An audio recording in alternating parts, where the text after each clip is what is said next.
And now give the call to the member for Fowler. Order. Order. No, we've just followed the standing orders, so the member for Fowler now is entitled to her question. Thank you, Speaker. Prime Minister, your government has found $660 million to develop the $93 billion fast rail to Newcastle, a 194 project promising a 60-minute trip. Yet in Western Sydney, just 34 k's from the new airport to Liverpool, more than 1.2 million residents still have no east-west rail link, a journey that takes 6 to 7 minutes by bus. Why prioritise a high-risk fast rail over the critical link for Western Sydney, once again leaving people behind? How does that make sense? Call to the Prime Minister. I really thank the member for Fowler. I love getting questions about infrastructure, Mr. Speaker. I love it.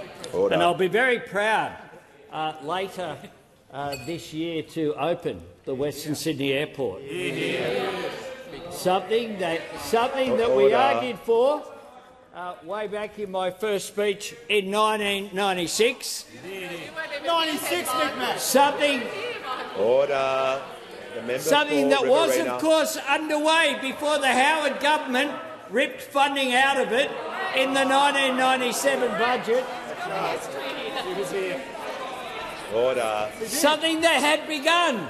The first sod had been turned, and nothing happened for year after year after year under the Howard government. Keep interjecting, Mick. But of course then we had an aviation white paper that put forward the need for a second Sydney airport, and of course we found once again that Badgerys Creek was the ideal site.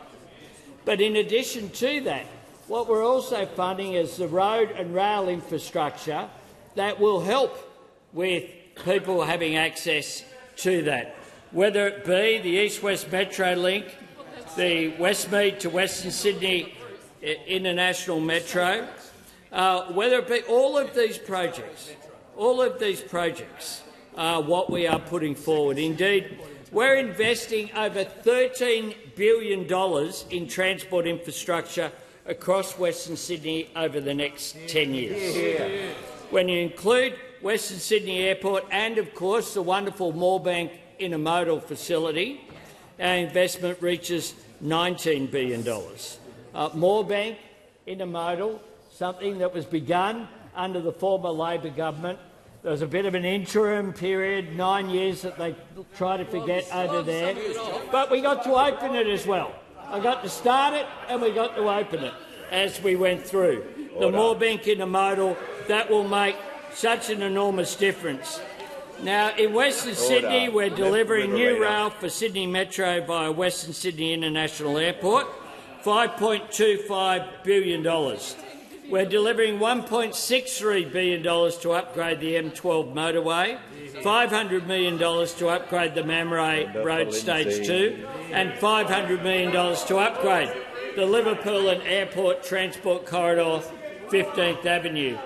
In addition to that, $100 million for Western Sydney Rapid Bus Infrastructure Upgrade Project. Now that's up and running between major population centres like Liverpool and Bonnyrigg. In addition to that, $95 million to upgrade Horsley Drive. All of these projects vital, including local infrastructure projects, the upgrade to Fairfield Hospital. I thank the member for her question, and I'll continue to work across the board with people in Western Sydney to make sure they get the information.